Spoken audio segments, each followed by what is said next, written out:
Magandang araw po sa inyo lahat. Ako po si Banat Bayan at ngayong araw na to pag-usapan natin ang mga trending sa lipunan. Ito na nga at alam nyo, medyo mainit na naman talaga itong issue. Parang ayaw nilang tantanan si Vice President Sara Duterte dito sa issue ng confidential funds. Ewan ko ba? Bakit ba tila nag-iinit ang kanilang ulo dito? Ito, panoorin natin ha. Ito yung bago na naman nilang natagpuan daw. Napag-alaman lang kanina. Oh, ito yung lumabas sa balita. Panoorin natin po. Pasok. Mas maikli pa pala sa 19 na araw ang paggastos ng Office of the Vice President sa 125 million pesos na pondong inilipat dito mula sa Office of the President. Ayon po yan sa pagtatanong ng isang mambabatas sa COA. At sinagot din ng COA kung legal ba ang paglilipat. Nakatutok si Sandra Aguinaldo. Sa pagtalakay sa plenaryo ng proposed 2024 budget ng Commission on Audit o COA, lumabas na ino-audit ngayon ang paggamit ng Office of the Vice President o OVP sa 125 million pesos na confidential fund noong 2022. Naging kontrobersyal ang pondong ito dahil inirelease ito ng Budget Department sa OVP mula sa contingent fund sa basbas ni Pangulong Ferdinand Marcos Jr. Ayon sa COA, legal ang pag-release ng pondo, taliwas sa sinasabi ng ilan na labag ito sa saligang batas. Ayan o Alam nyo, ito ang isang matindi dito Okay? Ang highlight nitong mga news, although dito sa 24 oras iba. Ang highlight ng mga news ay yung 125 million na pondo ng OP na inilipat sa OBP. Okay? Ito yung sinasabing contingency fund na inilipat from OP to OBP na 125 million nung 2022 kasi tatandaan natin yun yung pag-change ng administrasyon. Siyempre, wala pang budget doon ang OBP, hindi pa nakalagay yung confidential fund doon. Kaya, ang tawag dito, ito ho'y late na ibigay. So, inilipat na lang yung contingency fund ng OP sa OBP. Okay? Nilipat lang 125. Pero sinagot ho ng COA. Ang sabi ng COA, wala pong illegal sa ginawa ng OP. Okay? Yun ang linawin ho natin dito. Kasi yung iba dyan, ginagawan kaagad ng istorya, sinisilipan, bakit ginamit lang sa loob ng 11 na araw? Nilinaw naman ng COA po na wala naman pong illegal. Although, sabi ko nga, kailangan din talaga magpaliwanag ng Office of the Vice President kung ito ay saan ginamit. Although, sabi nga nila, it's confidential fund. So, hindi pa pwedeng i-detalye. Okay? Ngayon, maaari namang sagutin kasi wala namang issue dito Sa totoo lang, ito ay legal. Okay? Linawin natin na legal ang ginawa ng OBP. So, wala akong problema dito. Ngayon, hina-highlight lang para lang, alam mo yun, grabe, 125 million ginamit sa 11 days. Yan yung hina-highlight lang. Pero ito ba'y bawal? Hindi ho bawal ito dahil sinabi na nga ng COA kasi wala namang problema, hindi naman illegal. Ngayon, kung ito ba'y nagamit sa tama o hindi, wala tayong paraan para malaman ho ito. Bakit to kanyo? Kasi nga, confidential fund ho ito. Kaya yung mga putak ng putak dyan, at nagagalit sa confidential funds, sana ito mga kongresista at mga senador na ito, kaysa sa pumutak ng pumutak, gumawa na lang ng batas. Sabihin nila, ito lang ang pwedeng confidential funds sa mga ganitong ahensya at ito lang yung ahensya na pwede. Kung wala, ano magagawa natin? Kung ito illegal, ano magagawa natin? Wala. Pumutak lang ng pumutak. Di ba? Hindi natin talaga, anong gagawin na? Kasi madali naman mag-isip Di ba? Isipin natin, ninakaw yan, binulsa yan. Pero maisipin natin ganun, di ba? Pero may prueba tayo, wala. O anong tawag sa atin? Chismoso, chismosa. Di ba? O tama, sabi nga nito ni Diego, pero yung Okada issue na putok sa iba't ibang news outlet sa ibang bansa, di na binalita dito. Tama, correct. Kasi nga, namimili ho ang media. Depende ho kung ano ang binibigay sa kanila. O ito ba'y pamerienda? O ito ba ay talagang malaking pera para i-operate si Vice President Sara Duterte? Di natin alam eh. Di ba? Kasi sa totoo lang, tila ayaw tantanan. Wala namang illegal sa ginawa pero ayaw tantanan. Pinalalaki ng pinalalaki. O, di ba? Tingnan natin, ano ba mangyayari dyan? Pero napuna ng sponsor ng COA budget na si Marikina Representative Stella Kimbo na gastos daw ng OVP ang 125 million pesos sa loob lamang ng 11 araw. Ang totoo po ay nagulat din po ako nung mabasa ko ang mga... Siya ang nagdi-defend ng budget ng COA, ha? Okay? Actually, siya rin yung nag-defend supposedly ng budget ata ng DepEd yun o OBP. I'm not sure kung anong particular na budget ng ahensya ng gobyerno na yun. Pero, dinefend niya. Ngayon, tila iba ang pitik niya.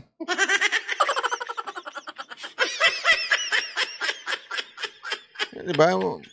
Iba ang pitik niya ngayon, ha? Ano kaya ito? Nasabihan kaya ito ng speaker?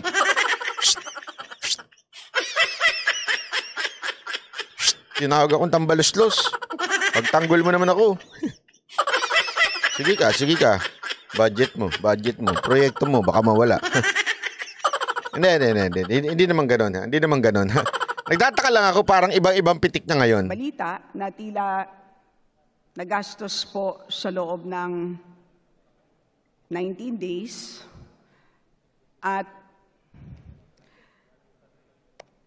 tinanong ko po ang COA at tinignan ko po ang mga iba't ibang mga reports. Pero hindi po ito nagastos sa loob ng 19 days kung hindi 11 days po. Hininga na. So, yan ha. Hindi po DepEd, OVP po ito, yung pinag-uusapan natin. Budget po ng OVP po ito. Yung confidential fund ng OVP. Kaya nga, ewan ko ha, basta ito lang ang malinaw. Ang malinaw dyan, walang illegal na ginawa. Okay? Malinaw ho yun. Ngayon, kung marami silang kwento-kwento, chismis, kasi wala tayong magagawa doon sa chismis eh. Di ba? Ang dali naman pumukol ng chismis. Di ba? Kahit ba legal lang ginagawa.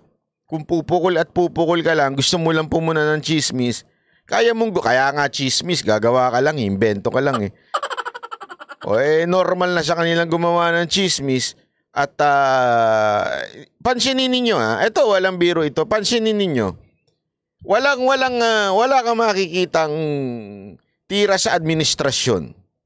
Pero lagi nakabaling kay Vice President Sara Duterte. Alam niyo, napapagalataan tuloy kayo eh. Porket alam ninyong nangunguna for 2028 presidential election si Vice President Sara Duterte, mukhang ino-operate na, binibinay na ngayon eh. Hindi, feeling ko binibinay na si Sara Duterte ngayon eh. As early as now, binibinay na siya. Ano yung binibinay? Diba na umaalala ninyo si Binay? Nung siya ang nagna-number 1 na susunod na Pangulo. Yan, talagang binira ng binira para talaga lumagpak. Ang pinagkaiba lang, sa tingin ko, medyo may katotohanan yung kay Binay. Kaya nga nadali sila, di ba? Yung anak niya hindi na makakatakbo. Nadali sila. Ngayon, mukhang wala ho silang mahukay dito kay Vice President eh. Wala na ho siya. Oh, grabe ka naman porket Binay black propaganda. Sabi dito isa, binibinay black propaganda na. That's racist. Wala ako sinabing black propaganda ha. Binibinay kasi ganun ang ginawa kay Binay noon. Maaga pa lang talagang pinupolitika na siya. Ngayon, mukhang maaga pa lang sinisilipan na, ginagawa na, iniimbentohan na kagad itong si VP Sara Duterte. Rexky Rotaxer, maraming salamat, pangkape. Pangkape, Amerikano boss, masyado kasing matapang espresso. Naku, boss, Ayoko Amerikano, lasang kanal. Mas gusto ko brewed at saka espresso. Namin ng pahayag ang OVP tungkol dito at hinihintay pa namin ang kanilang tugon. Dapat maging transparent sa paggasta. Hindi ho pwede maging transparent ang confidential funds.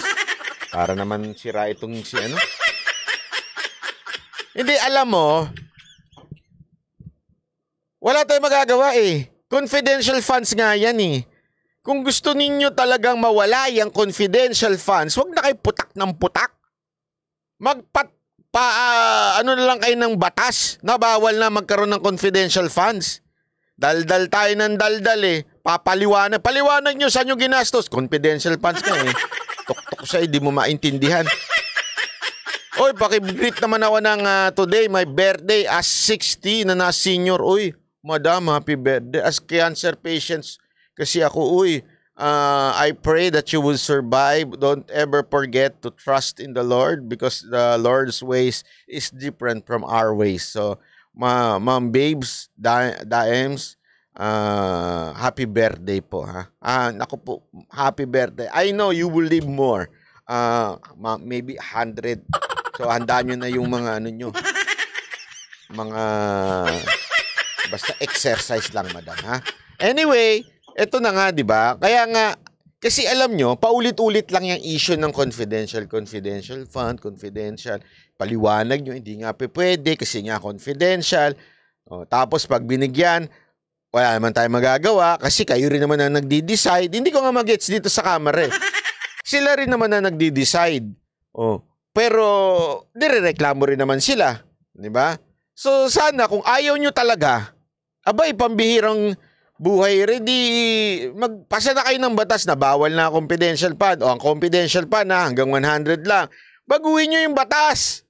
Dakdak kayo ng dakdak eh. Paggamit ng publikong pondo. Kasi yan po yung mandato rin ng COA, di ba? Na mai-report din nila na nagasta ng maayos yung public funds natin. Nila, happy birthday. Sinabi ng COA na ginamit ng OVP ang pondo bilang confidential fund sa ilalim ng line item na Good Governance, Engagements, and Social Services Project. Iba ang proseso ng pagbusisi sa Confidential and Intelligence Fund. Hindi rin isinasa publiko kung paano ito ginastos. Pero sa nagdaang budget briefing, sinabing hindi kailangan ng resibo para sa liquidation nito. Pero nagsusubiti raw naman ng mga dokumento ang mga ahensya ng gobyerno na mga pinagkagastosan nila. Ilang ahensya ng araw ang natuklasang hindi nakakasunod sa wastong pagre-report ng Confidential and Intelligence Fund. Tanong ng isang kongresista, ano ang parusa sa mga hindi nakakasunod sa wastong reporting? Under the current set of rules, there are no penalties.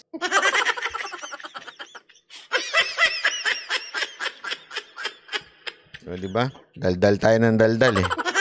Hindi, totoo. Isipin nyo to ha. Talaga may problema tayo sa batas natin. So kung may problema tayo sa batas, sino ang dapat sisihin? Mga mambabatas. Kayo gumagawa, kayo nag-a-amend. Bakit hindi nyo gawin at i-amend?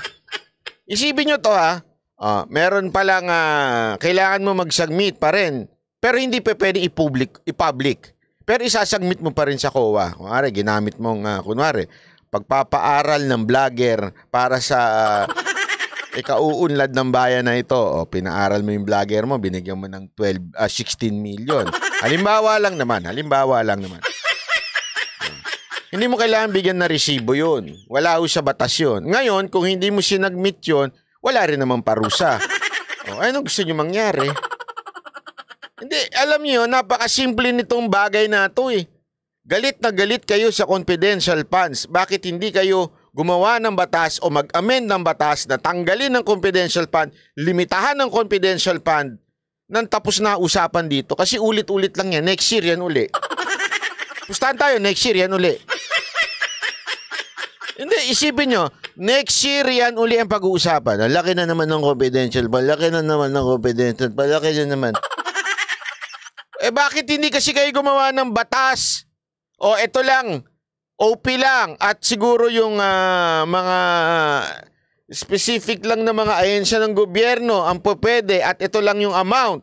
At dapat isubmit sa Senado, sa Congress kung saan ginastos. Pag nag-fail lang pag-submit, ito parusa. Pambihira o. Sino ba dapat sisihin dyan? Kayo may kasalanan. Kayong mga mambabatas na ewan ko kung ano ginagawa ninyo at hindi ninyo ayusin yan. Reklamo kayo ng reklamo, ayaw nyo naman i-amendahan ng batas natin para maayos yan. Pambihira. Puro kayo daldal. Ano kayo, silibayan? Hindi, sa totoo lang, kung ako sa inyo, mag-vlogger na rin kayo tulad ni Libayan. Daldal kayo ng daldal eh. Wala namang ginagawa. No. Ito, nabulok ka na dyan sa itong nasa kanan, tumanda na ito sa camera. Ngayon mo lang itatanong, ano mangyayari pagka hindi nakapag-submit? Hindi mo alam? Ang tanda mo na dyan, ha? Sigurado ko yung puwit mo, nagmarka na dyan sa upuan dyan. Yung totoo, ha? Hindi, alam mo, ito, walang biro ito, ha? Ito ano lang naman, ha?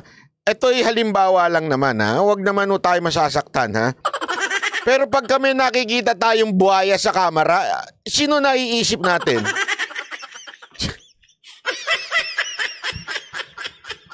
Hindi, kayo. Sige. Oh, imagine niyo, pikit niyo mga mata niyo. Lahat tayo, pikit. Pwede ba pumikit ang mata? Wala magchat-chat, ha? Pumikit ang mata.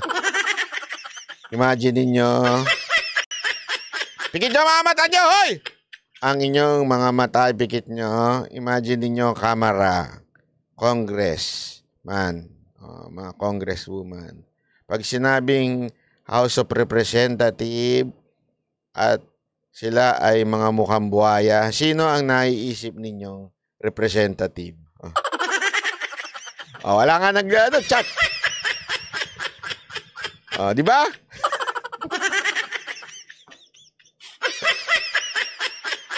Tumanda na eh. Hindi ko kamera si Drilon. Senado siya.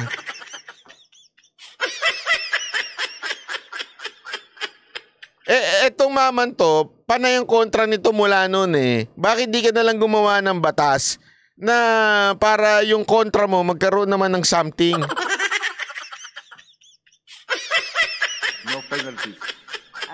No sanctions. No sanctions. Ayun, therefore, gawa kayong batas, ha? Kaya ang COA may panukala para higpitan ang proseso ng liquidation ng pondo. Panukala naman ng ilang mambabatas, dapat linawin kung anong ahensya lang ang karapat-dapat magkaroon nito. Para sa GMA Integrated News, alam nyo pala gagawin, ba't di nyo gawin? Yan ang problema sa inyo, puro kayo daldal. Hindi, di ba? Puro kayo daldal eh. Yan ang hirap sa inyo eh. Panay ang daldal ninyo dyan. Hindi, tapos hindi di ba, isipin nyo ha, panay ang daldal nyo dyan. Alam nyo naman pala gagawin. Limitahan. O i-pinpoint lang kung sino ang mga ahensya ng gobyerno ang pwede mag-confidential fund. Alam nyo naman pala eh. Tapos reklamo kayo ng reklamo. Di ba? Apirang batas yan o mga mambabatas talaga eh. Ay nako. Ay grabe, mga ano nyo ha, mga banat ninyo talaga ha, sasama na ugali nyo. Ito, panoorin nyo ito ha, ito. Maganda ito, gusto ko lang komentuhan. Mano-mano muna ang pagproseso ng benepisyo ng mga PhilHealth member. Yan ay matapos puntiryahin ang kanilang sistema ng ransomware attack. Ang ransomware ay isang uri ng malicious software na kayang makapag-block ng access sa computer system. Mawawala lang ito kapag nagbayad na ng ransom. $300,000 o 17 million pesos. Grabe, no? Pati ba naman sa internet may kidnapping nagaganap? Isipin nyo, sa pati dito sa internet, talaga nga naman, meron pang ransom. Pambira, oo. Ang hinihingi ng Medusa Group na nasa likod umano ng cyber attack. Binigyan ng grupo ang PhilHealth ng 8 araw para magbayad ng ransom.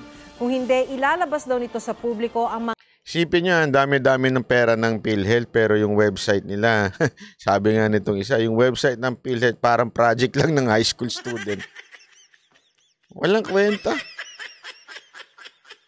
Tapos, ang banta nung ilalabas yung mga data na nakuha nila pag hindi nagbayad ng 17 million. Sure ba kayo dyan? Baka naman 16 million yan, yung utang. Anong utang? Ewan ko, basta may narinig ako. Mga nanakaw na impormasyon. $10,000 o higit kalahating milyong piso ang hinihingi sa kada isang araw na extension ng deadline. Pero giit ng PhilHealth, hindi sila magbabayad ng ransom. Sabi ng DICT, personal na impormasyon ng mga empleyado ng PhilHealth ang nakuha. Gayon din ang ilang dokumento at work files. Hindi raw... Alam mo, ito lang nakakatawa dito sa Pilipinas. Habang ang buong mundo, AI na pinag-uusapan. Alam mo, nakakagulat ang AI, Pag talagang inaral mo yung AI, kasi yan ang, ewan ko ba, mahilig kong panuorin ngayon. As in, lahat, pati yung salita, pati lahat na andun. Baka gawa ka lang ng isang, andali na nga gumawa ng video ngayon at saka mga reels, gagamit ka lang ng AI, kumpleto, nandun talaga lahat. Diba? Tapos, habang ang buong mundo pinag-uusapan ng AI, sa atin, website pa rin. Parang tanga lang, diba? Isipin nyo yun, Hindi na ako, I'm not totally happy pagdating sa AI kasi nakakatakot talaga Ultimong tao pwedeng palitan yung sinabi niya sa AI.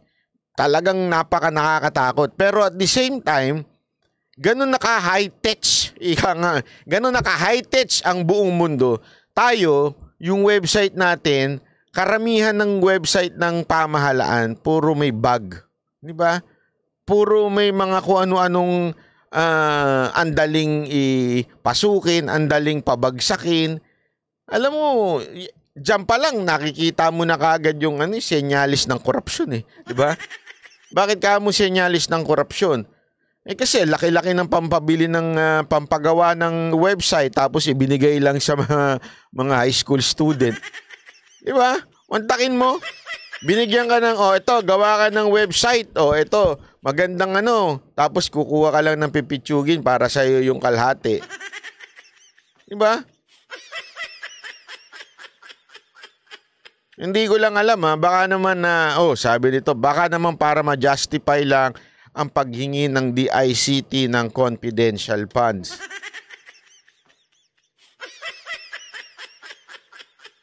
Alam mo, sa totoo lang, baka, pwede. Pero hindi naman, kasi PhilHealth ito Although, ang siguro, hiningan lang ng tulong ng PhilHealth ay hindi ICT. Okay? Pero gayon pa man, bakit ganon? Bakit ang laki-laki ng pera ng PhilHealth? Na, alam mo yun, hindi mo naman pwedeng sabihin na lahat yun may pondo naman sila. Sana man lang i-secure. Basic yun Di ba? Basic yun kasi yung website is like an office online. Di ba? Siyempre ang opisina mo basic, may pintuan. Nakakita kang opisinang walang pintuan? Basic yung opisina, may security guard. Di ba? Nakakita ng opisinang walang security guard, di ba? Pambihira. Yan, napaka-basic yan sa pagkakaroon ng website, especially if you are website ng isang government agency. Dapat talaga basic na meron talagang security. Eto nga, ewan ko ba itong PhilHealth? Baka naman sariling ransom ito. Hindi kaya. Baka mamaya ito yung yung kidnap yung sarili para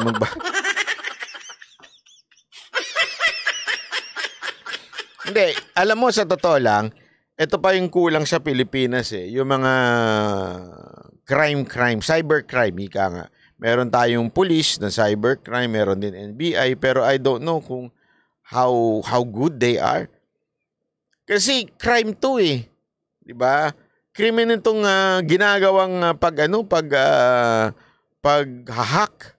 Isipin mo, data ng mga Pilipino ang naandyan. Sabi nga baka inside job yan. Oo nga, baka isa. Hindi, dapat silipin din yun. Hindi ko sinasabing ganun talaga. Ha? Maaaring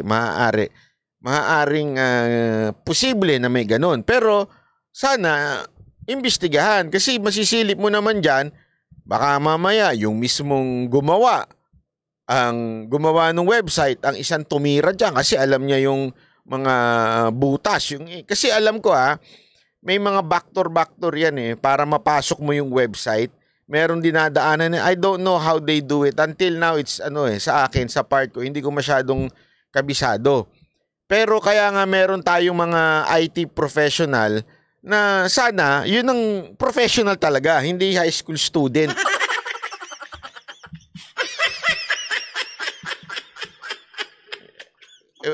Tapos sasabihin nila, kaya nga isipin nyo to PhilHealth, eto pa naman yung somehow pagdating sa support ng gobyerno sa ating kalusugan, isa ang PhilHealth, di ba?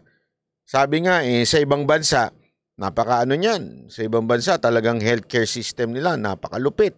US, Canada, Japan, magaganda mga healthcare. Ang dami pa kahit sa Europa, healthcare system. Yan ako sa totoo lang pag ako nag-retire, yan yung iniisip ko Kung ako mag-retire, hahanap ako ng bansa na maganda ang healthcare system.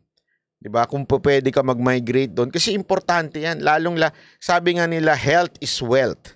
Ika nga Kahit anong yaman mo, kung ikaw naman ay physically, yung health mo mag-suffer, wala, ubus yan. Ubus yung yaman mo. Kaya napaka-importante ng healthcare system na maganda.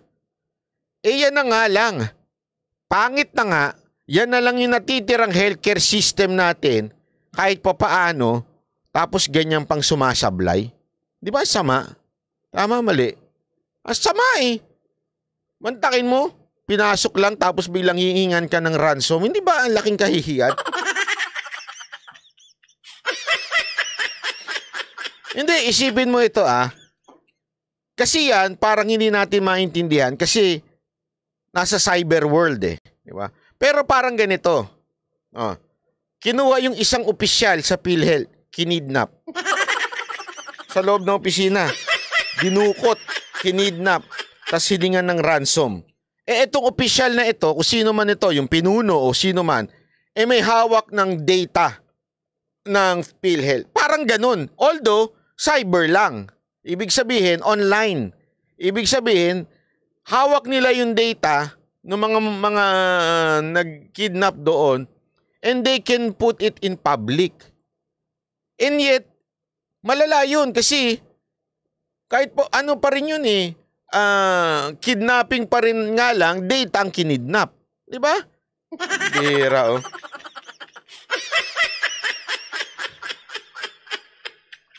Ang pangit na nga ng PhilHealth, nakikidnap pa. Di ba, pambihirang buhay Kaya nga nakakatawa lang itong ating bansa dito sa alam mo, isa sa aside from DOTR ang pinakapalpak, isang nakikita kong talaga napag-iwanan sa Pilipinas, ang DICT. Parang hindi information technology ang nila, para silang pangkopong-kopong. Hanggang ngayon, ganun pa rin. Sablay pa rin talaga. Ay, nako. Anyway, ito isa pang issue ngayon to. Isa pang issue to. Nagtipon-tipon para magprotesta mga miyembro ng Socorro Bayanihan Services Incorporated. Pagkontra nila yan sa mga paratang laban sa kanilang grupo. At live mula sa Socorro, Surigao del Norte, nasa frontline ng balitang yan si Mon Gualvez. Mon, anong latest dyan? Nako, Julius, tensyonado pa rin ang sitwasyon dito sa bayan ng Socorro sa Surigao del Norte matapos nga magsagawa ng pagkilos at maglabas ng sama ng loob ng halos lahat ng miyembro ng Socorro Bayanihan Services Incorporated kaugnay sa mga ibinabatong isyu sa kanila gaya na lamang ng pagtawag na kulto sa kanilang samahan.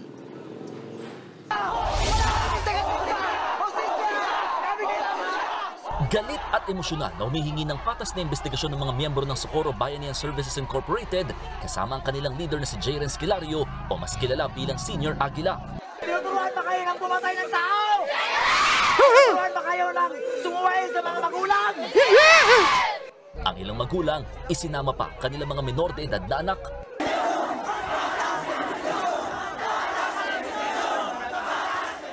May color coding pa ang damit ng nasa 4,000 miyembro, depende sa kinabibilangang cluster ng organisasyon. Ilang araw bago ang pagharap sa Senado, sumugod dito sa tuktok ng bundok ang mga miyembro ng SBSI para manawagan ng hustisya sa mangyayaring investigasyon.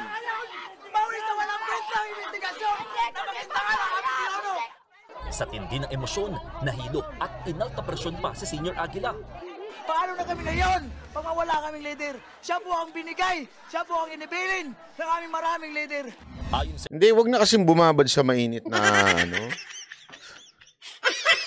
Alam na nga mainit at saka ganyan yung katawan ni Kuya. Huwag nyo na kasi ilabas sa... Hindi, alam mo, ito gusto ko lang sabihin ito, malinaw. Okay? Malinaw na malinaw lang. I'm being transparent. Okay? I'm being transparent. May nagpaabot sa akin ng isang tao na gusto daw ako makausap ng abogado nitong Socorro Bayanihan para daw mabigay nila yung side nila. Okay? Basta ang sa akin, ito lang. Ang sabi ko nga dun sa tao, kung nakikinig man yung abogado nitong Socorro, sa akin, you follow first, then we talk. If you want your side to be put sa social media, then I can give you yung space, I can interview you if you want yung side ninyo. Wala namang problema. Kasi ako naniniwala pa rin naman until proven na guilty, inosente pa rin po sila. Sa tingin ko kasi tandaan ninyo, ang naglabas niyan si Ontiveros. Okay? May naririnig pa ako na ito ay kasi sa sobrang dami nila, nagiging threat sa politika sa probinsya. Ang reklamo nanggaling sa mayor. Okay? So, hindi natin alam kung ito ba talaga ay naging threat lang yung grupo nila dahil sa sobrang united nila at natakot yung kalaban na politika at iniisip na baka labanan. Hindi natin alam. If this is just politics, remember, I don't trust, especially pag nagkomento na si Remulla. Alam naman natin si Remulla namumulitika diba? Alam naman ho natin yan. Ako, I really don't trust this person. Pag nagkomento si Remulla, kinomentohan niya kagad ito. Tapos at the same time, nirereklamo nga nila, wala namang pumuntang NBI. Para ang merong pumunta, mga pulis. At sabi naman ng mga pulis, pinanood ko sa dalawang sa dalawang channel, sa TV5 at saka sa GMA. Same police nagsasabi na wala talaga silang nakitang kahit ano. So, I give the benefit of the doubt dito sa grupo na ito. Ito sa Socorro na ito. Plus, I don't trust kung sino yung nagsabi si Ontiveros. Alam naman natin yun, mahilig sa chismis din yun Diba? Although, ito lang sa akin although, you must go to the Senate. If you don't go to the Senate at magpapalusot tayo na merong hindi nyo kaya yung budget, I don't think so. I would really, sabi ko nga, if I will interview you, okay yan, after you go to the Senate. If you do not go to the process ng ating Senado, medyo doon pa lang, makikitaan ko na kagad ng sablay ninyo. Diba? Bakit ayaw nyo sumunod sa Senado? Punta kayo. Then, pwede ko kayong interviewin. SBSI, nakikipag-areglo na sila. Ewan ko kung ito galing lang naman ito sa isang tao na nakipag-usap sa akin na gusto daw akong kausapin. I'm not sure if this is true or not. Lokal na pamahalaan ng Socorro para iatras sa mga sinampang kaso. Pero sabi ng LGU, huli na, lalo't umabot na sa Senado ang usapin. Pakiusap naman ng grupo, sa Sitio Kapihan sa Socorro na lamang daw gawin ang nilulutong investigasyon ng Senado, imbis na sa Maynila. Doon ako disagree. Sana, wag yung utusan ng Senado pumunta dyan. Kasi pera na naman ng taong bayan ng pang eroplano ng mga senador. Diba? Wag naman Kayo ang pumunta. Pumunta kayo sa Senado, ayan ay katungkulan ninyo bilang mamamayang Pilipino at kailangan kayo sumunod. Kulang kami talaga sa pondo kasi simple lang kami dito, kulang kami sa pera, wala kaming pera. Ininspeksyon na rin ng Provincial Police Office ang ilang bahagi ng Sitio Kapihan. Mula sa ilang bahay, chinek din nila ang quadrangle kung saan nagsasanay umanong ilang miyembro ng SBSI na parang sa militar. Maging ang tinatawag na foxhole o pinupwestuhan umano ng mga bantay sa Kapihan para raw walang makatakas sa sitio. Maging ang mga itinayong classrooms hanggang sa gawa nila ng props para sa cultural performances kung saan nakapwesto ang isang replika ng tangke at ibang sasakyang panggera. Wala pong nakita natin ng mga baril, totoong baril, and mga replika lang po. Pinuntahan din ng mga pulis ang pantalan na sakop ng sitio na isa raw sa posibleng entry at exit. Ako kasi for now, I believe the authority, the police. Ako maniniwala ako sa police ngayon kung ano sinabi nila. Na medyo doon sa mas pinaniniwalaan ko ngayon ng pulis kaysa sa mga bataan ni Remulla. Kasi yung bataan ni Remulla kaysa ko ano sinasabi, hindi naman pala pinuntahan. Tapos ang nagsiwalat na kaya ang kulto daw kaagad si Ontiveros, di ba? Parang we'll see. I'm not saying hindi sila kulto I'm not saying kulto sila. I will reserve my judgment. Tingnan muna, humarap muna sila sa sa Senado. Humarap sila sa Senado, pati yung mga nagrereklamo humarap sa Senado. Kasi ang problema ata dyan, si Libayan. Si Libayan. Bakit si Libayan? Sandali, papaliwanag ko, bakit si Libayan? Kasi ang problema, may mga arranged marriage dyan Yun ang sinasabi ngayon nung aminado naman tong Socorro na to, na meron silang mga arranged marriage. Ang tanong, ilang taon? Diba? Kasi remember, meron tayong age of sexual consent. Diba? So, meron tayong dyan, edad. Kaya nang kailangan. Kung paniniwalaan natin si Libayan, patay, lahat kayo. Dali. Hindi totoo. Kung lahat kayo maniniwala kay Libayan, 18. Lahat kayo dyan, dali. Dali. Kaya lang, 16 talagang totoo So medyo lusot-lusot pa kung sakasakali. Kaya nga depende yan Kung ikaw ay kabobo, wala. Dali kayo. Pero kung kayo ay Pilipino, hindi kayo dali. Kasi tandaan nyo, may sariling kulto itong si Libayan, di ba? May sarili silang batas na sinusunod.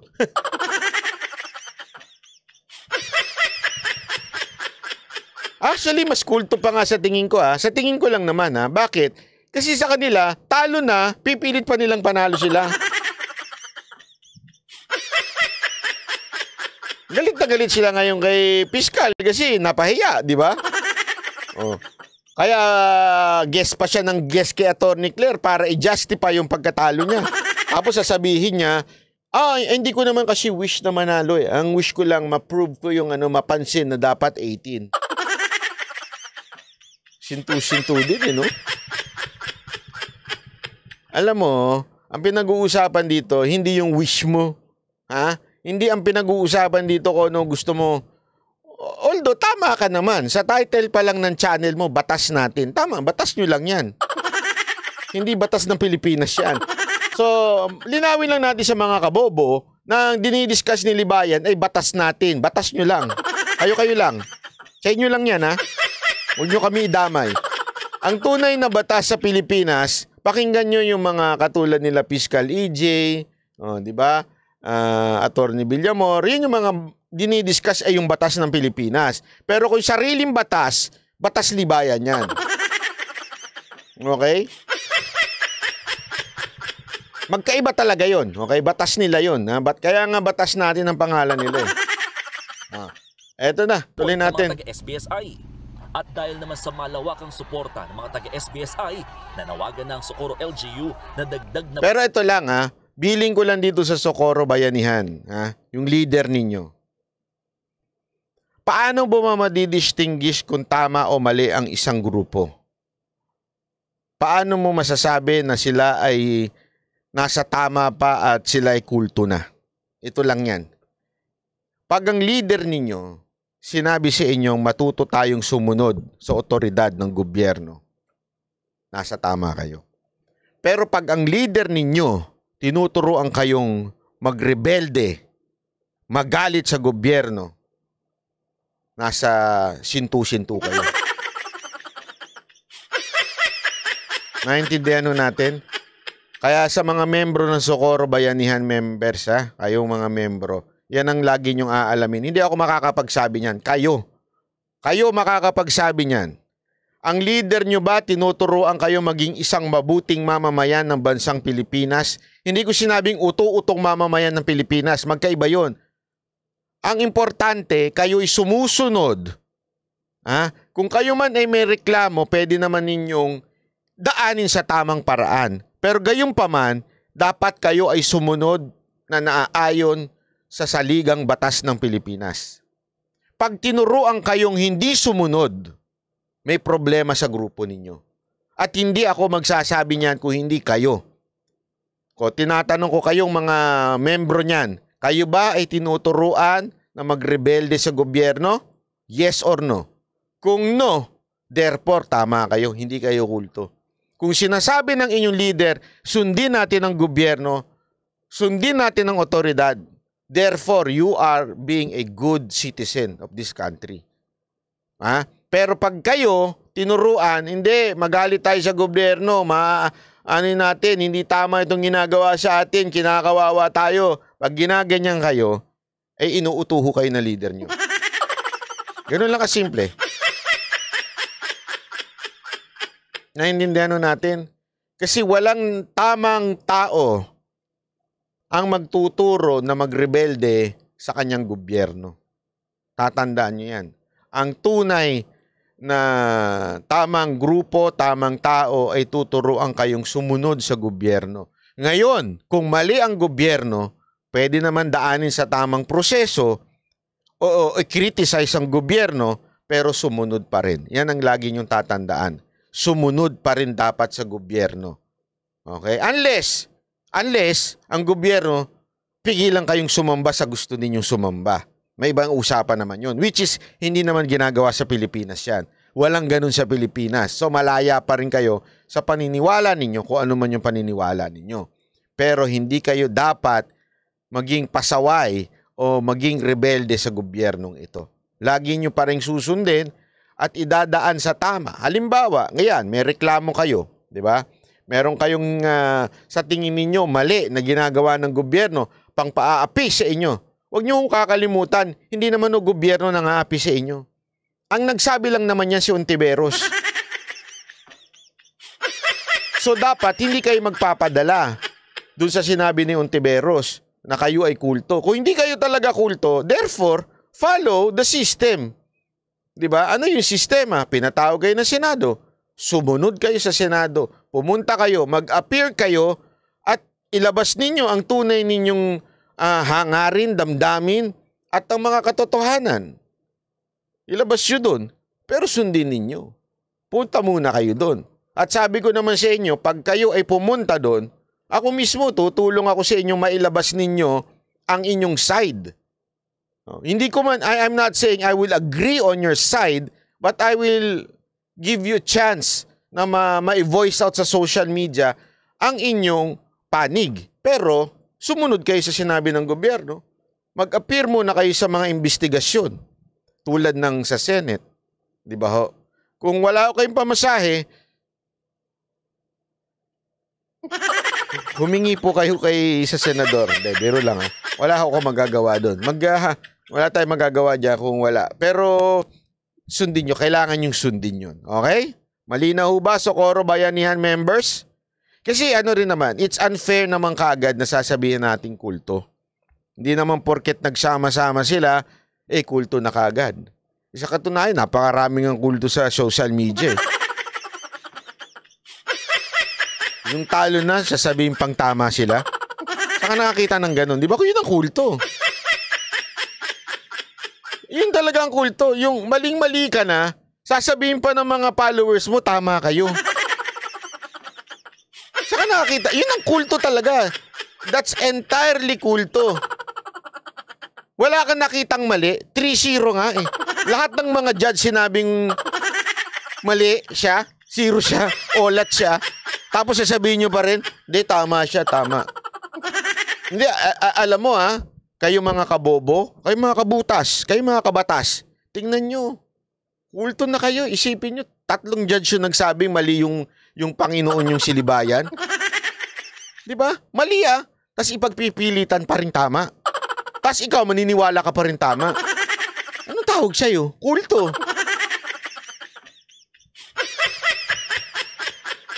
Ay, ang title nito, Kulto Nila Bayan. Mantakin mo, hero pa? Ang bihirang buhay, Ereo. Hero pa yon? Alam mo, mapagbibigyan ko pa kung naging 2-1, okay pa Pero yung 3-0, ibig sabihin talaga, wala ulat. Sa madaling salita, knockout. Diba? Pinapatakbo pa ang senador. Pambihirang kulto yan. Pag yan, tumakbong senador, tatakbo ko. Oh, ha? Hindi. Ito, walang biro ito. Pag tumakbong senador, silibayan, tatakbo ko. Sandali. Baka underage pa ako. Alam taon ba senador? Baka underage ako Hindi, tatakbo talaga ako. Para lang makadibate ko siya. Para finally, makadibate ko naman siya. Ang bira Nagtatago sa akin Sabi nito si Attorney Claire, akala ko matino, di rin. Sabi ni Amboy Wally. Kinampihan Wala, no comment ako dun. Meron ka bang 500 million, Banat? 500 million? Hindi, mga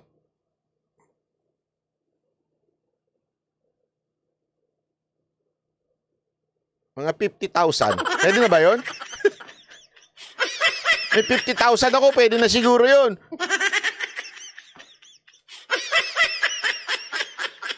Anyway, tuloy. Ito naman. Ay, maganda to. Ito, gusto ko lang, sandali Gusto ko lang ito. Ito, importante ito. Todo tanggi pa rin ang mag-asawang Ruiz sa reklamo ng umano'y pagmamaltrato nila sa kanilang kasambahay. Yan ay kahit bagsak sila sa lie detector test at may lumutang na naman bagong biktima. Nasa frontline ng balitang yan, si Jenny Dongon.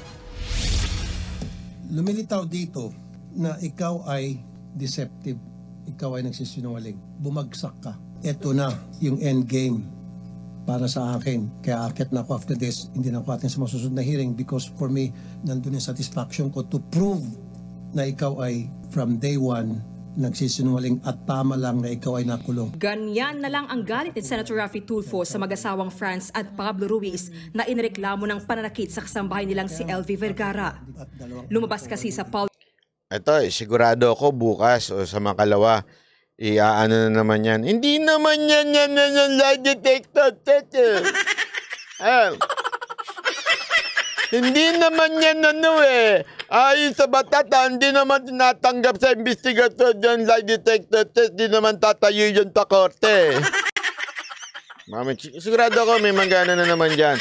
May magagaganyan-ganyan na naman. Linawin ho natin. Ito hindi korte. Mukha lang. Kasi may nag-your honor, ganun. Pero hindi ho korte. Okay? Hindi ho korte ang Senado. So, una-una, para sa kalaman ng iba, tinanong naman ng mga senador, dun sa babae, kayo ba ay willing magpa-lie detector? Tanungin niyo yung abogado ninyo. Willing naman. In fairness, pati yung kabilang panig, pinay-lie detector test. Tinanong din, hindi naman pinilit. Okay? So, walang pilitan kung lie detector. Nagkataong pumayag silang pareho at talo tuloy. At itong naman si Ale, nahuli na nagsisinungaling. Yun ang nalaman dyan. Wala naman nung conviction na naganap dyan. So, hindi yung korte. Wag kong tatanga-tanga yung mga kabobo na naman. Bakit ginamit yung lie detector test? Di naman korte yan.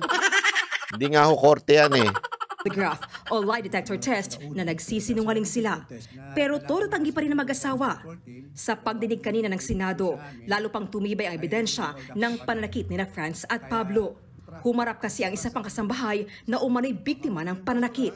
Gaya ni LV, sinaktan din daw si Melinda na mag-asawa ng mamasukan noong 2017. Dahil umano sa pangmamaltrato, muntik pa siyang maputulan ng 2 kamay. Ngayon, tinaga yung kamay ko. Bakit ko kayo tatagain? Hindi ko po alam, wala naman po akong kasalanan eh. So, malakas yung hataw sa inyo, pero Opo. baliktad.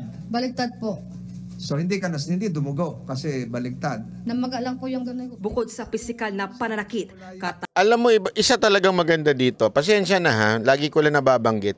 Kasi iba talaga pag humawak si Tolentino ng si Senator Tolentino ng hearing.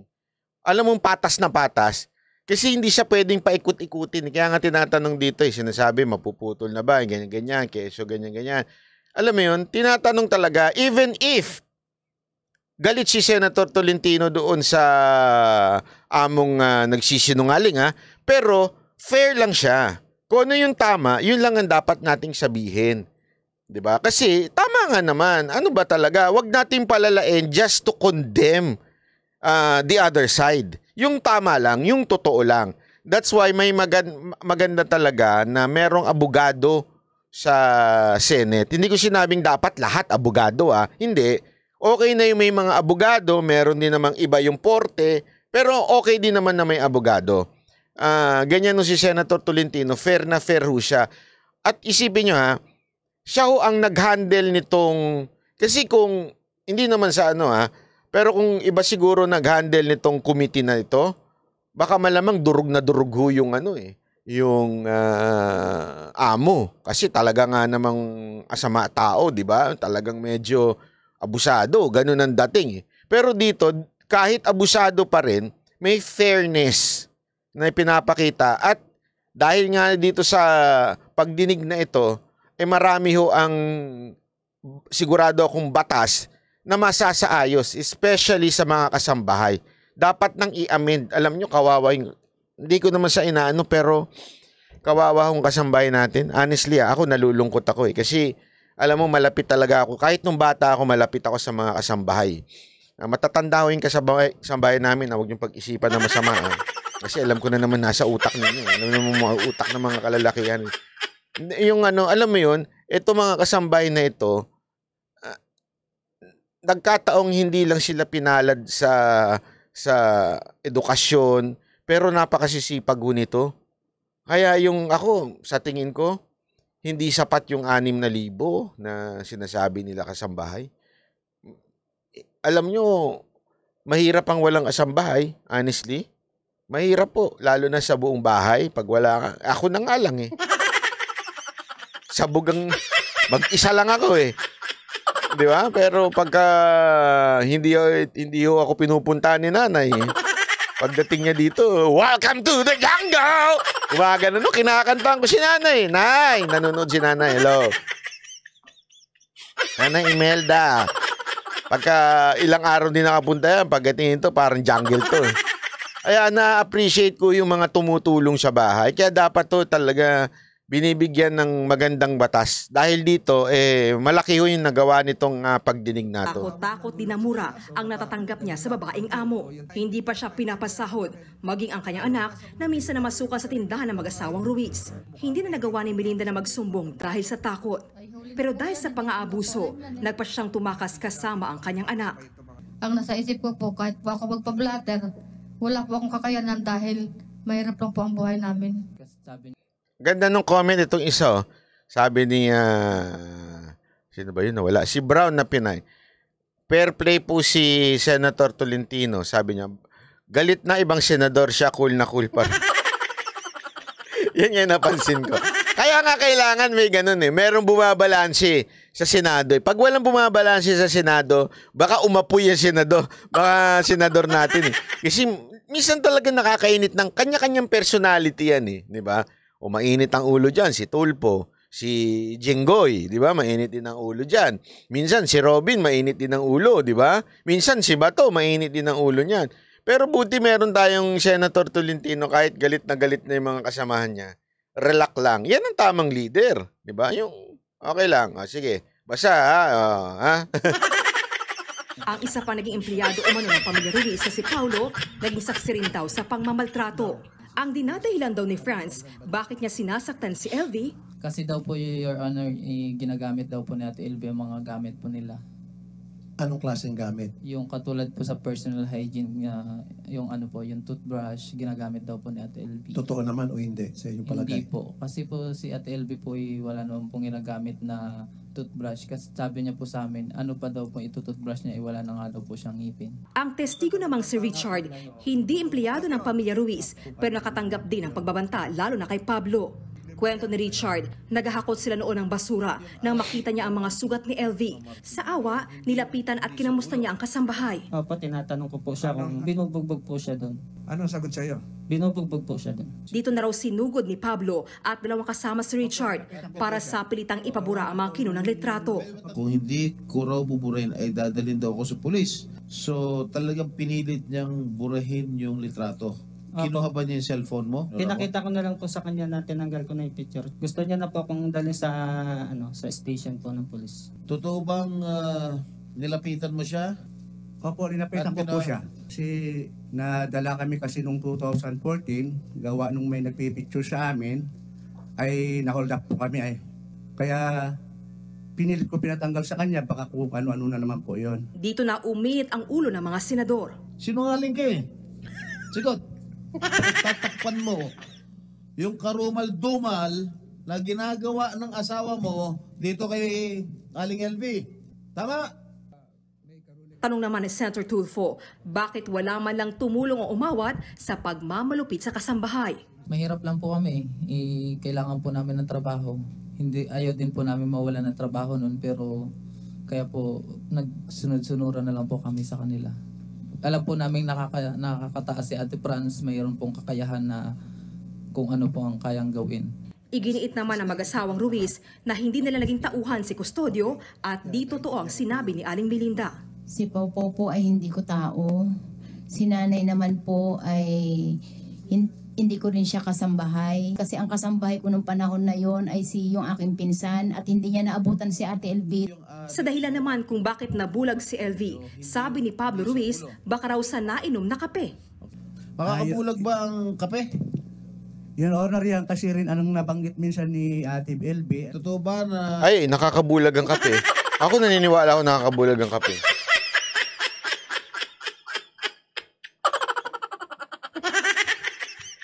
Hindi, tandaan nyo na ingat to kayo pag kayo nagtitimpla ng kape, di ba? Ito, seryosong bagay ito. Pag titimpla kayong kape, ganyan, di ba? Siguro din yung tanggalin nyo yung kutsara. Kasi pag inom ninyo, maaari kayo masundot ng kutsara. Pag nasundot kayo ng kutsara, mabubulag kayo. Kaya tanggalin nyo yung kutsara, ha? Padoy mo, aling harot! Lumang joke na yan eh. Sinabi mo raw, kaya ka nabulag dahil sa pag-inom ng kape. Hindi po. Gawa po ni Ate Franz, hinampas po ng susi. Susi? Opo, na maraming susi at sinuntok niya.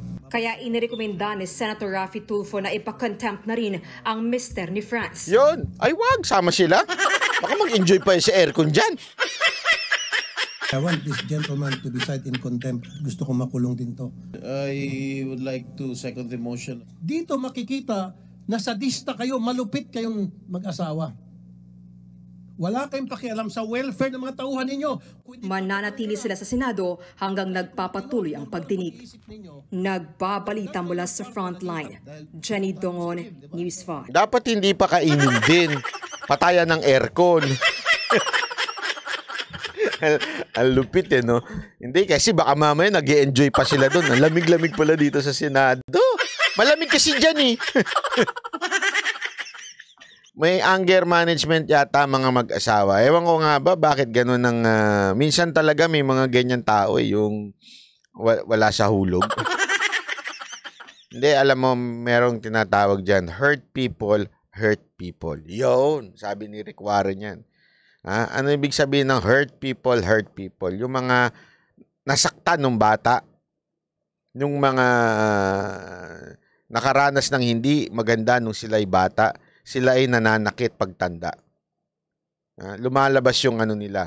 Kaya wag na wag ho yung sinasaktan ng mga anak ninyo, ha, physically. Iba ho yung palo. Palo, explain nyo why you need to do that. Okay? At saka hindi ho basta-basta. Ang palo, hindi ho yung kung ano lang madampot ninyo, papaluin nyo. Hindi. There should be one symbol. Ika nga, kunwari, eto lang, may gagamitin kayo. This stick is for discipline stick. Parang ganun. Ha? Hindi yung kung ano madampot nyo, hampas nyo sa puwet. Hindi. Naalala ko yan. Walang biro. Naalala ko yan yung tatay ko. May bamboo sa ilalim ng kama. Walang biro. Ang disiplina ng tatay ko, munggo. Ha? Tapos, ang kasunod na nun, pag munggo, merong bambong ganyan. Pag sinabi ng dapa, dapa na. Walang biro. Merong ganon. Ibig sabihin, yung bamboo na yon ginagamit lang pang disiplina, ika nga. Hanggang dun lang. Hindi nyo dapat sinusuntok ang anak, hindi sinasampal, hindi kinukurot. Mga nanay, ha, yung mga... Linawin ko lang, ha, yung mga nanay dyan, huwag nyo hong kinukurot yung anak nyo, hindi tama ho yun. Yung gaganunin. Pistik ang bata ka. Kung gusto nyo disiplinahin, iba ang gawin ninyo. Dapat meron kayong tamang pagdidisiplina. Pag ginawa mo to, wala munang iPad o ano, wala muna. Wala namang iPad. Sige, stand in the corner ka lang. Ganun. Diyan ka lang, tumayo ka. Huwag ka lalabas wag lalabas ng kwarto. Dapat ganun lang ang disiplina. Ha? Huwag yung walang nyakang bata ka, peste ka, gaganunin mo na kung ano nung gamit. Wag ganon. Hindi tama yun, ha? Kasi, alam nyo kung bakit? Pag yan pinagbuhatan ninyo ng kamay, pagtanda niyan, gagawin din niya yan. It's either sa jowa niya, o kaya sa sino mang makasalamuha niya sa buhay. Yan ang lagi niyong tatandaan. Marami hong ganyan. Kaya yung iba, mga boyfriend na nananakit, naku,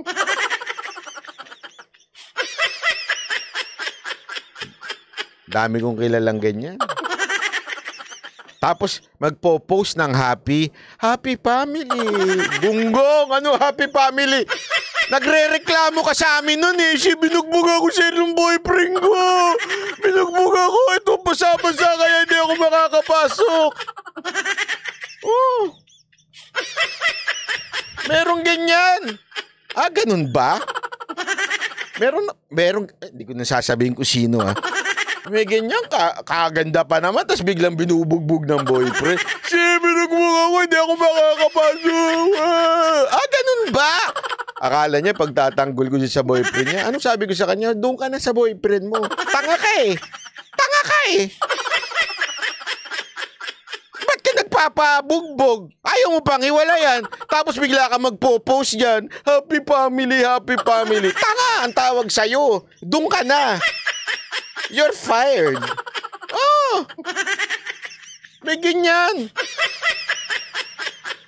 Alam mo, hindi lang isang, naku.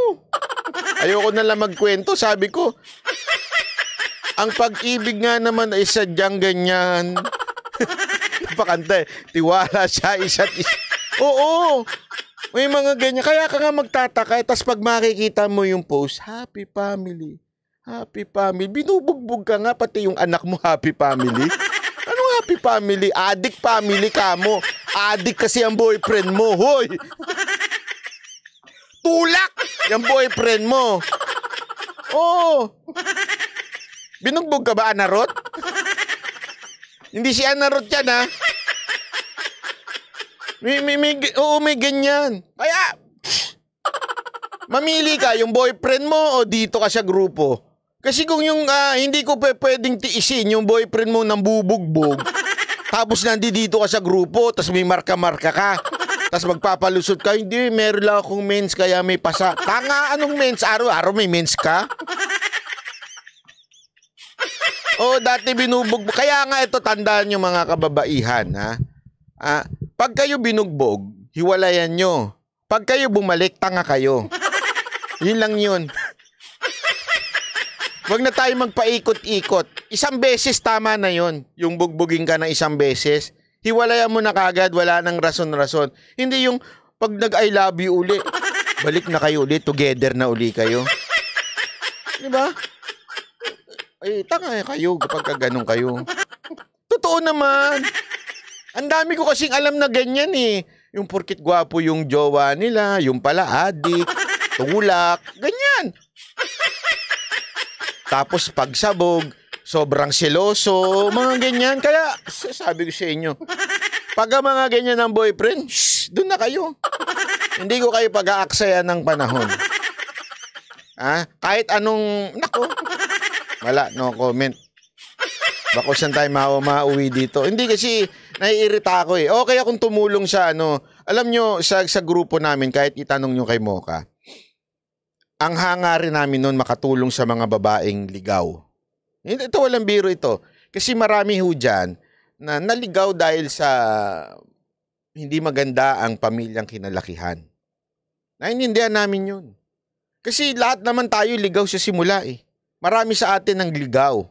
Kaya nga tayo, alam mo yung panoorin nyo yung The Chosen, na maganda yung pagka-illustrate doon ni Mary Magdalene eh. Na ang ganda-ganda nung lahat tayo ligaw sa simula. Marami sa atin ligaw sa simula. Diba? Marami sa atin ang hindi tama ang kinalakihan. Kaya nga nung time namin, itinutuwid namin yun eh. Binibigyan namin silang tsansang kumita, ng tama, marangal. Oo, sexy dancer ka, pero hanggang dyan lang yan. Pero bibigyan ka namin ng matuwid at tutulungan ka ng grupo namin. As in, lahat, sustentado sila.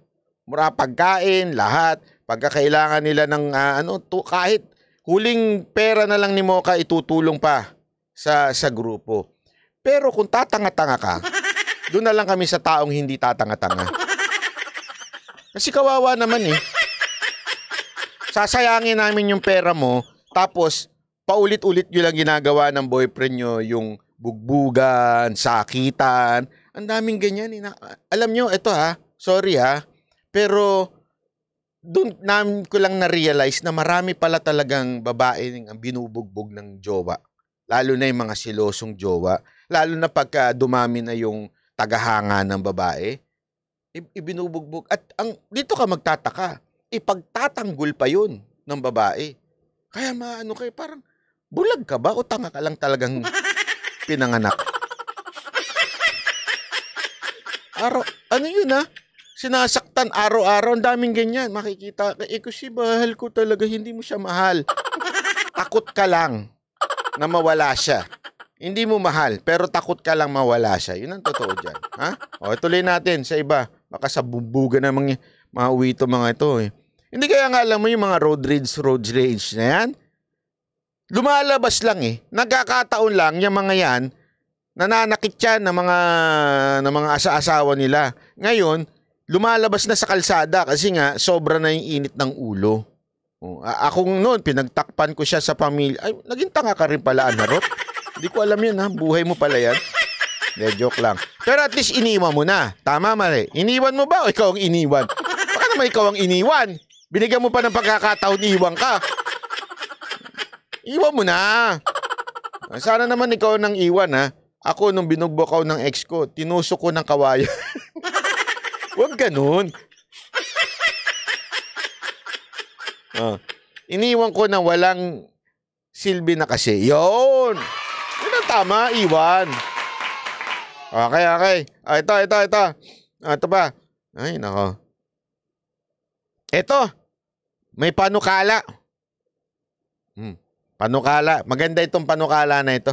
Marami ding mga independent vloggers na responsible. There are many of them. Me. Now, although they don't report to a certain company and entity, and they're just by themselves, independent, responsible pa rin sila. And that's why, siguro it's about time na, I don't know if this needs legislation, na magkaroon po ng kapisanan ng mga vloggers sa Pilipinas or something to that effect, na para magkakaroon ng policing doon to police their ranks, na para maging responsable na sila, that they should be recognized by the government. Hindi yun sa ngayon, may kanya-kanya sila. Marami nga dyan ng mga vloggers na sumusunod sa Code of Ethics, sa tamang pamamaraan na para ilabas mo yung mga istorya mo sa social media. Pero meron pa rin talaga dyan mga guerrilla na talagang pag umupak-upak lang na without thinking of the consequence because... Silibayan ba yan? Hindi, ako, I agree with sinasabi ni Senator Tulfo na marami talagang vloggers dyan na matitino pa naman. Okay? Merong pa naman silang sense of being accountable sa lipunan, accountable talaga sa kanilang mga sinasabi, responsable pa sila sa sinasabi nila. Pero marami ho talaga dyan na matatawag nating, alam mo yun, yung parang pera-pera lang. Yung for the views. Maraming ganyan. Yun yung abogado, nagiging for the views eh. Vloggers pa kaya. Although, I don't think, we cannot force them. Senator Raffy Tulfo, we cannot force them to join. But, it is good to have a kapisanan ng vloggers ng Pilipinas. Kasi, magkakaroon ng kung ikaw ay responsible vlogger, somehow, pag merong samahan, magkakaroon ng accountability sa isa't isa. It's not necessary na magkakaroon kayo ng iisang pinaglalaban, adikain, pero kahit papaano, pagka merong kang sanibang grupo na non-political, okay? Ito'y non-political. Ibig sabihin, whether ito'y vlog. Kasi alam mo, hindi lang naman mga political vlogger ang may problema. Ang totoo ang dami ho dyan may problema. Kahit nga yung mahilig sa mga prank na walang kakwenta-kwenta. Yung mga vlogger na instead nakakaturo ng tama.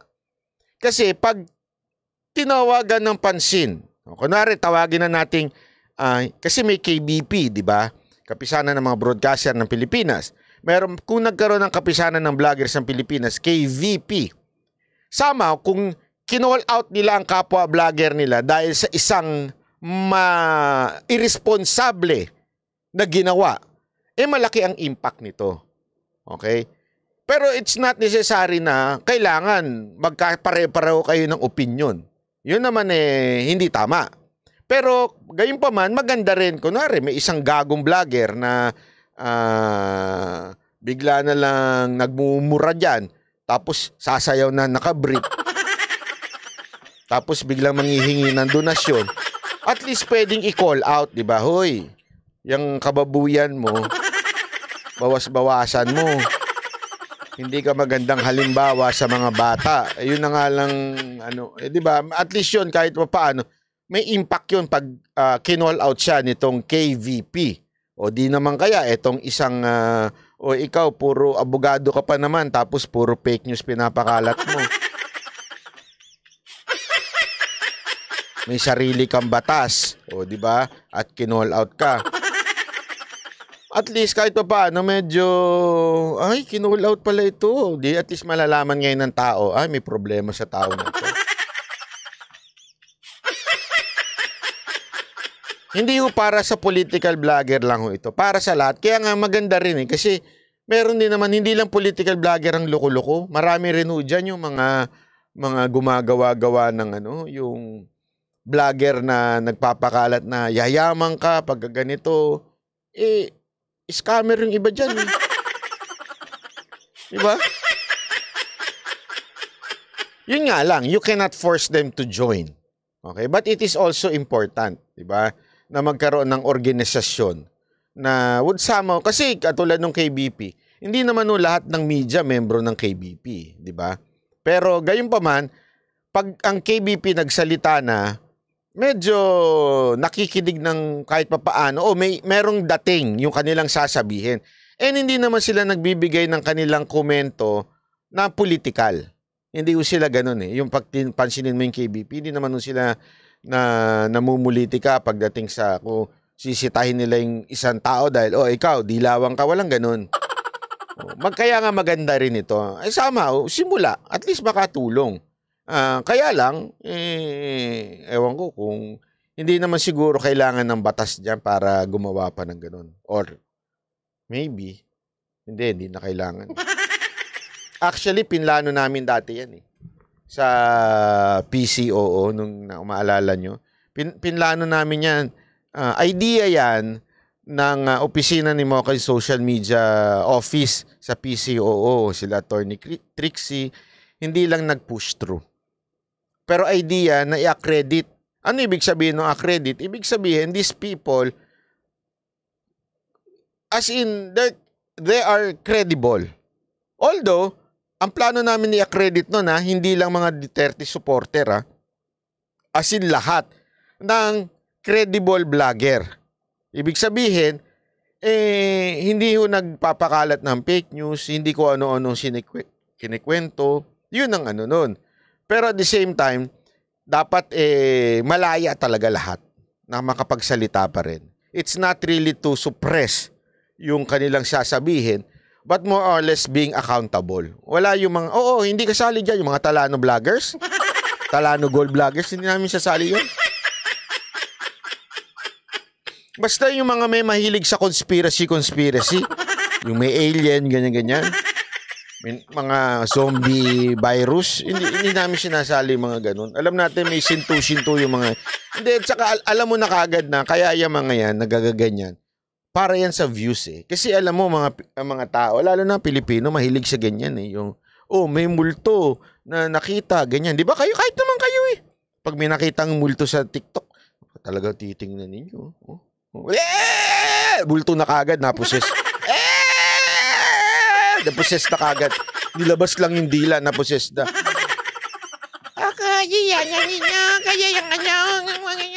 Pag umaganong gano'n na. Di ba? Tuwan-tuwa naman tayo mga Pilipino doon eh. Ewan ko ba mga tao tuwan-tuwa sa mga gano'n pero takot na takot naman. Sinabihan ako ng demonyo. Hanggang doon lang naman. Totoo. Ang hilig natin sa mga ganyang kwento.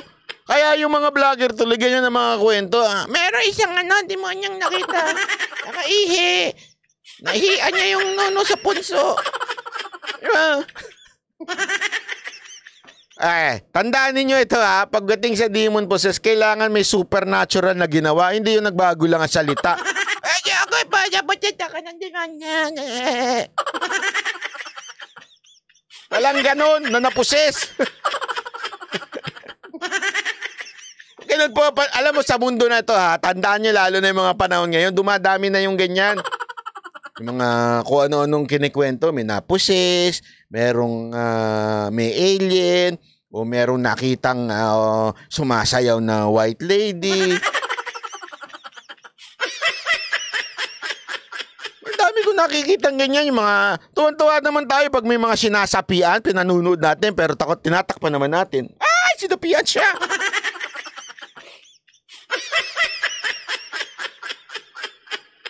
Isipin nyo yan kung ang demonyo gusto mag-control ng tao, di niya na kailangan sumapi.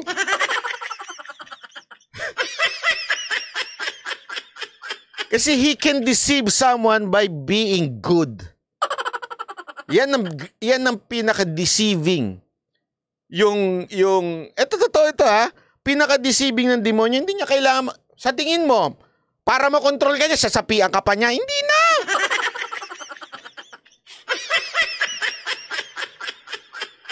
Kontrolin niya lang yung desire mo, control na control ka na niya. Hindi niya na kailangan sumapi sa'yo. Ano yung weakness mo? Yun lang ang gamitin niya sa'yo. As a matter of fact, sa Biblia nga di ba? An angel, they would appear as an angel of light. As in, they will not appear as bad. They will not appear as demonyo. Agad-agad. Hindi. A-appear sila na mabait sila. Dito ka. Masaya dito. Yung asawa mo walang kwenta. Dito pa. Masarap dito. Isipin niyo yan, Isipin niyo maigi niyan. Gusto sirain ng pamilya mo, hindi kanya kailangan i-possess. Magpapasexy na lang siya. Sisirain na buhay mo. Diba? Gagamitin na lahat niya ang pantasya mo. Next. Speaking of the devil. Ay, grabe naman. Anong devil dyan? Hindi si Sas ang devil dito, yung pinag-uusapan niya. Eto, total, gumawa ka naman ng chismis sa visa ko. Kasi mainit ang ulo ni Sas ngayong mga nakaraang araw eh. I will then just give you a dose of your own medicine, which is very factual. The UK, naku, patay tayo dyan. Sino kaya ito nasa UK? Rejected your student visa application. It was First Lady Liza Marcos who fixed it for you. Naku po, rejected ka pala. Tali-talinuhang vlogger, bobo pala. Bobo.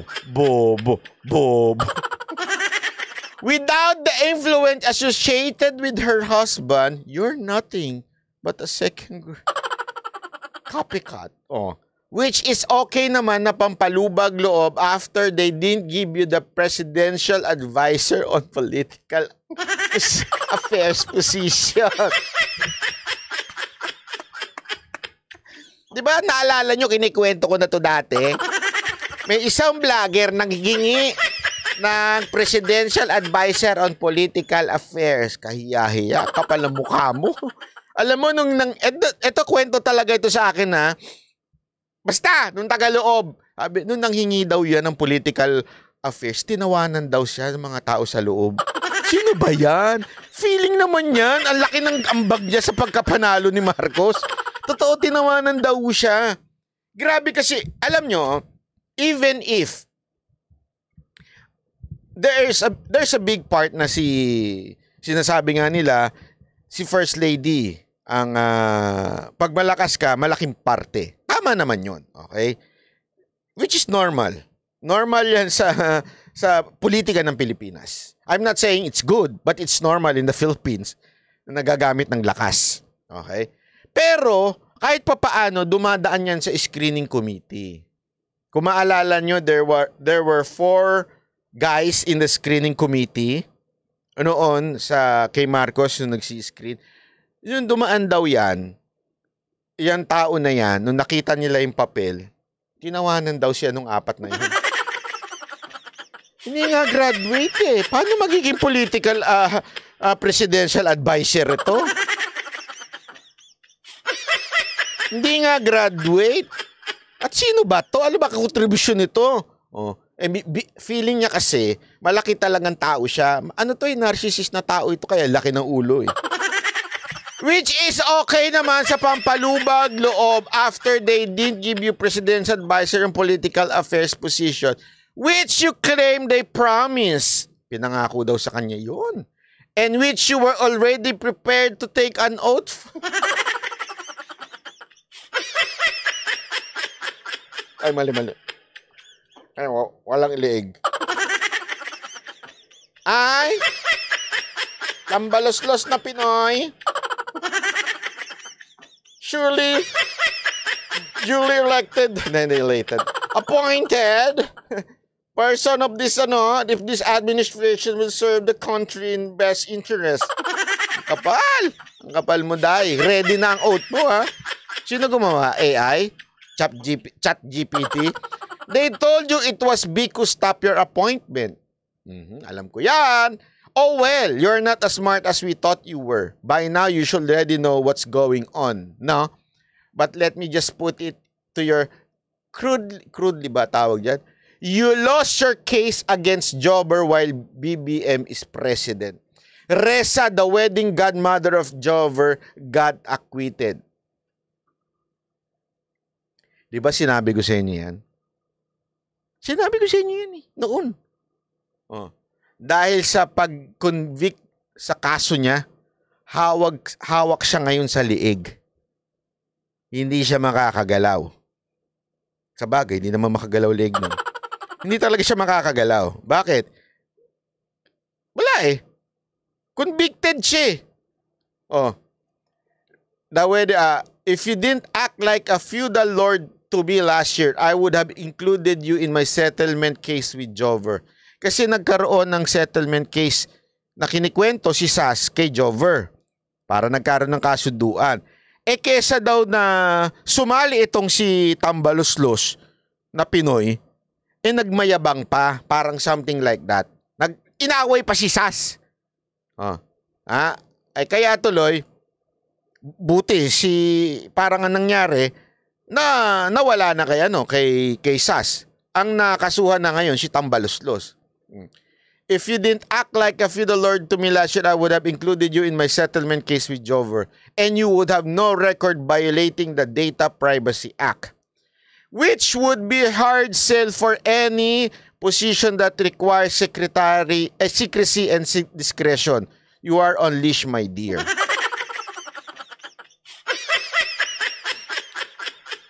Yan ang akala kasi niya, sobrang talino niya. Hindi niya akalain na pinaglaruan din siya.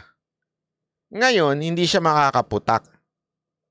Tandaan niya, convicted siya dito sa kaso niya na ito. Isipin niyo yun I'm not saying ito ginawa pero ito yung parang pinalalabas ni Sas. Si Reza, acquitted. Si Tambaluslos, guilty. Diba?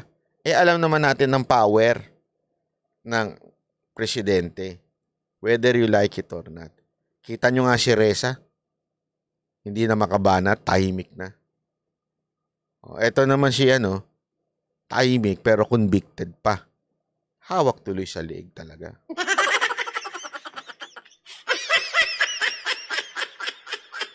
Wala. Isipin nyo yan. Tandaan ninyo, nakalimutan kasi nitong isang narcissist na ito.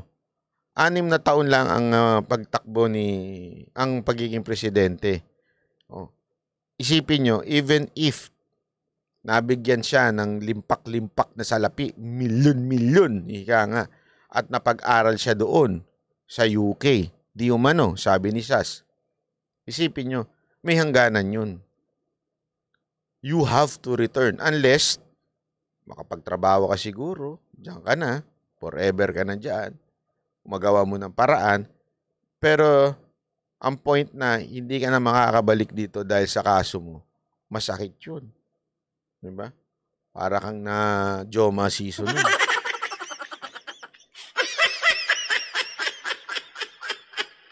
So hindi na siya makakapag-ingay. Kahit ano pang ingay-ingay niyang gawin niya dyan, wala na. Alam mo, ang problema kasi sa tao na ito, itong Tambaluslos na ito, ang problema kasi, yung yabang niya, umabot na talaga sa ulo. Kaya nga, laki ng ulo niyan. Hindi, walang biro Alam mo, yung pagiging matalino, magaling, impluensya, panahon yan Hindi ka dapat iayabang yan. Wag kang layabang dyan. Kasi anytime na gumawa ka ng hindi maganda sa kapwa mo, na madalas niyang gawin noon.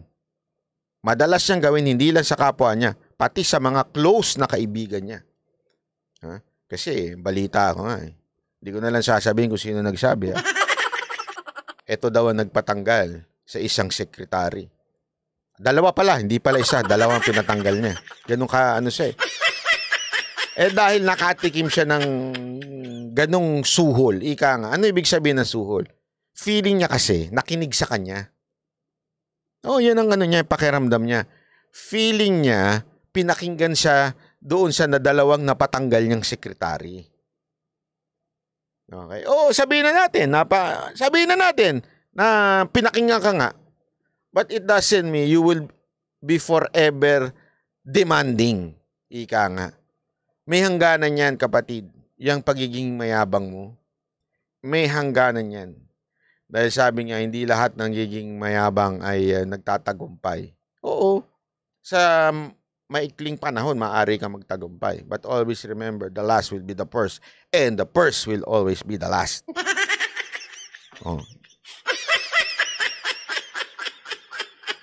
Ikaw yung, first nung una. Sige, all the power nasa iyo.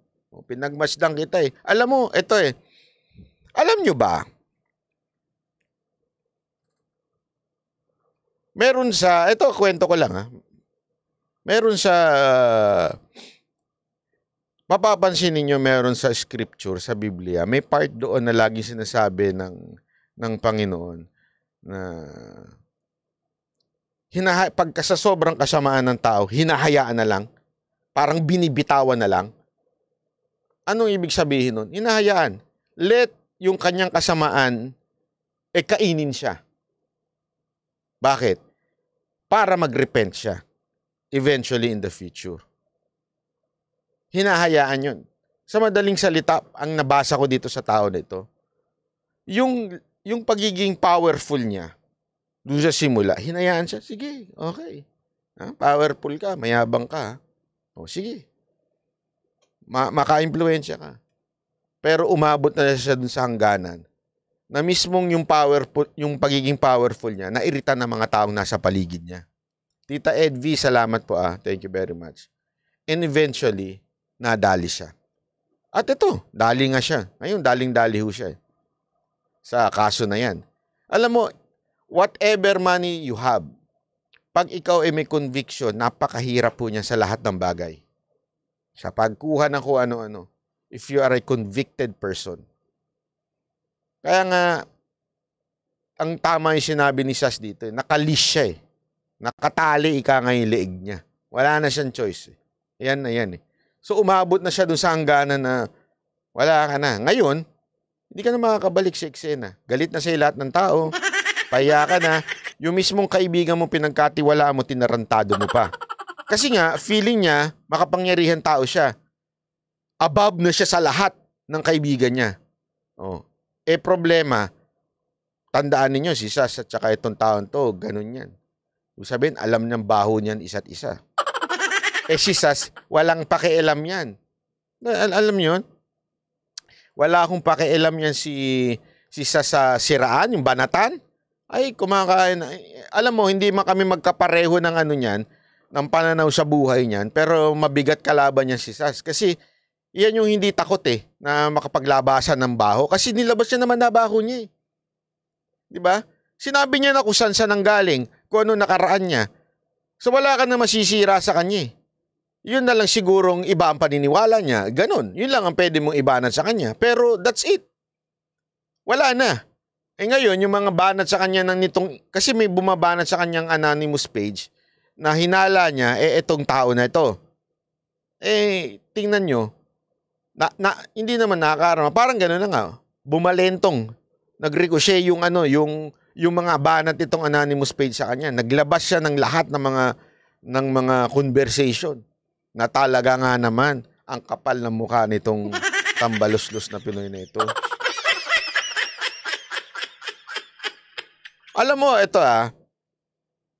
nung una, maraming pumupuna sa akin, bakit ko daw binabanatan yan, tambalos-los na yan. Diba? Maraming nagagalit sa akin kasi marami rin followers yan Para rin silibayan niyan, kulto followers niyan.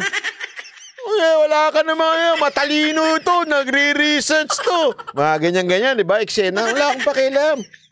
Ano nagre-research? Ang mali. Kahit ano pang paikot-ikutin mo, ang mali. Hindi mo na kailangan mag-research.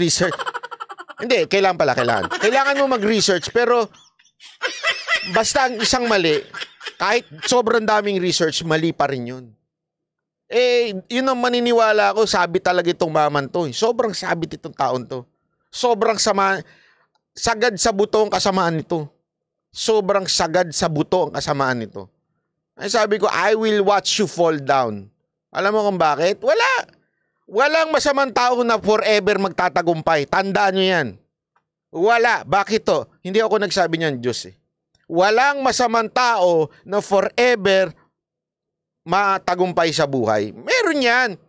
Simula, tagumpay. Kaya minsan, di ba, sabi nga ng ni David sa pangalan, sa Psalm, di ba? Bakit nagtatagumpay kung sino pa yung masama? Di ba? Ano sabi ng Diyos dyan? Oo, for the meantime, magtatagumpay siya, but eventually, babagsak yan. Kaya wag ho natin lagi niyong tatandaan yan. Wag ho kayo maiinggit sa mga alam niyo yun, sa mga katrabaho ninyo. Bakit siya? Sama ng ugali niya. Inakit lang niya yung boss namin. Maganda na posisyon niya. Ngayon lang yan, antayin mo. Pag pinagpalit na siya sa iba ng boss nyo, mawawala din yan. Biro lang, o kaya pag nabuntis yan, mag-away sila ng asawa. Pareho sila nung bus mo mawala. Biro lang ha. Pero totoo yun. Kaya wag ko kayo maiinggit sa kasamaan. Na yung mga masasamang nagtatagumpay, wag ko kayo maiinggit. Just do the right thing and God will be the one to reward you someday. Yun lang. Yun lang yun eh. Kasi yung mga masasamang ganyan, yung naninira ng kaibigan nila.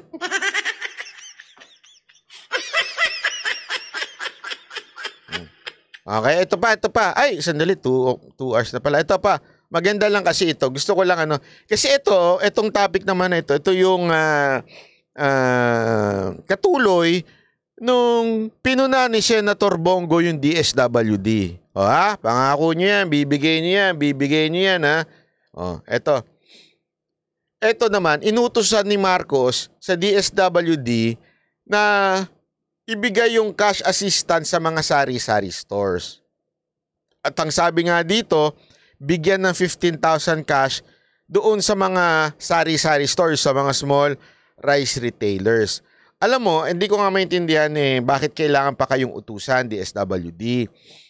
Anyway, gayon pa man, maraming salamat dito kay Marcos dahil inutusan niya na ibigay yung 15,000. Naalala niyo, inirereklamo ko to, ikino-complain ko to na bakit ang binibigyan ng cash assistance ay yung mga middleman.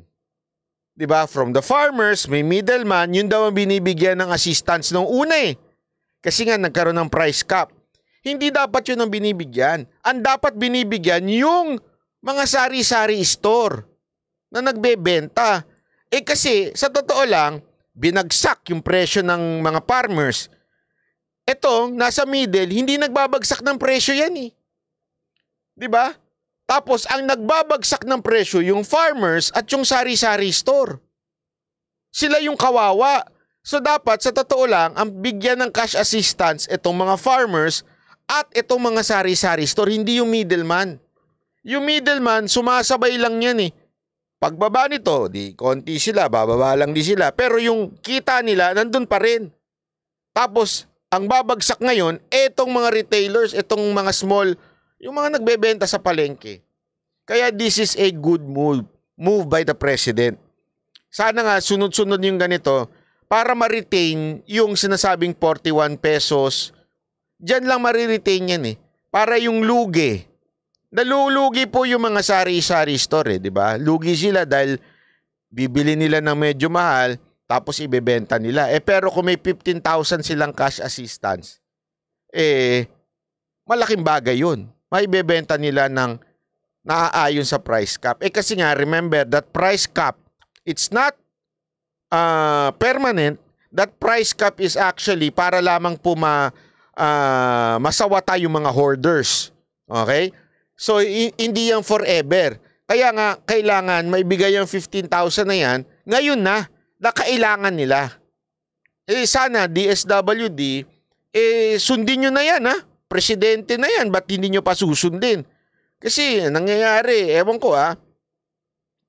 Si Senator Bongo nga, di ba, nagsalita na, oy, ibigay nyo naman yung tulong, na-approve nyo na to, hindi nyo pa maibigay. O ito naman ngayon, si Pangulong Marcos, sinasabi niya, hoy, bigyan nyo ng 15,000 to mga retailers, kaya kayong mga sari-sari store. Tandaan nyo ha, utos siya ng Pangulo. Dapat makatanggap kayo sa DSWD ng 15,000 na cash. Pag hindi kayo binigyan, dako, kunilumbat na yan ng DSWD. DSWD ha, wag puro forma, wag puro daldal. As in, ibigay nyo asap, hindi na pinatatagal yan. Baka mamaya umabot pa ng 60 days yan. Baka tapos na price cap bago nyo maibigay yan. Wag naman po sanang ganyan. Ibigay nyo na ho kagad yan ha. Kasi asap yan. Kaya nga ho tayo may price cap hindi naman permanente yan. Ngayon kailangan yan. Hindi yan kailangan sa susunod na linggo. Ngayong linggo na yan. Baka mamaya abutin na naman kayo ng kopong-kopong DSWD. Inutusan na kayo ng Pangulo, ha? Pambira. Galaw-galaw naman. Hindi, alam ko kay Gatchalian, mabilis kumilos eh. So, pagpakitang gilas ka, malay mo, mag-senador ka din. Ipakitang gilas mo na, mabilis kang gumalaw. Kaya kayo mga sari-sari store, mga nakikinig na sari-sari store dito, dapat makatanggap kayo ng 15,000. Kung kayo ay rehistrado at talagang lehitimong sari-sari store na nagbibenta ng bigas, dapat makatanggap kayo ng 15,000. If hindi, hanapin nyo sa bulsa ng mga taga-DSWD. Okay. Ayun lang. Maraming salamat po. Thank you very much sa lahat po ng nanood ngayon. Kita-kits uli tayo. Bukas, same time, same place. Medyo na late lang ako ngayon. Thank you very much. God bless everyone. See you tomorrow. Sometimes some Christians are so busy criticizing other Christians online for their false teaching that they're not showing Christ-likeness na because of knowledge. That's why Paul is saying, who considered you a superior? They're becoming proud. Look at this statement. Sometimes we take pride on the things we know that we forget we are servants of Christ and we are to serve others like Him. Now, I know it's important to call out the attention of someone if ever there's a false teaching. And a lot of Christians are busy with that online, but I really believe there's a better way to do that. Rather than bashing them online, exposing them online, and then the other Christians are feasting on this conflict. And they're saying, oh, look at that, oh, fellow Christians fighting among each other, they're not united. That's destroying the body of Christ. And I'm saying this with humility because I really believe, I know some of you, you're into that, you like that, and some people watching you like that, calling out the attention. I urge you, there's a better way to have conversation. Always go back to the gospel. Always remember we are servants of Christ. Always remember God called us to serve others like Him. What's our message again? Serve Christ. Serve one another as you serve Christ.